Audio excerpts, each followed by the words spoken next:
It's an unfortunate reality that sometimes in a software update a useful feature is removed.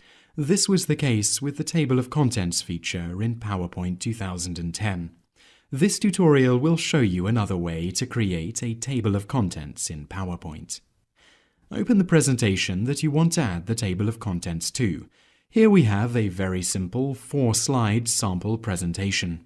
In the Slide Overview panel on the left, click in between the first and second slide and click the drop-down part of the New Slide icon in the Home tab. Choose the Title and Content option. On the new slide, enter a title, such as Presentation Overview. Now, using the slide navigation pane, click on the next slide and copy its title. Navigate back to the content slide and paste the title into the body of the presentation. Repeat this procedure for all the other slides in the presentation, placing each slide title onto a new line in the content slide. That is how to create a table of contents in PowerPoint 2010.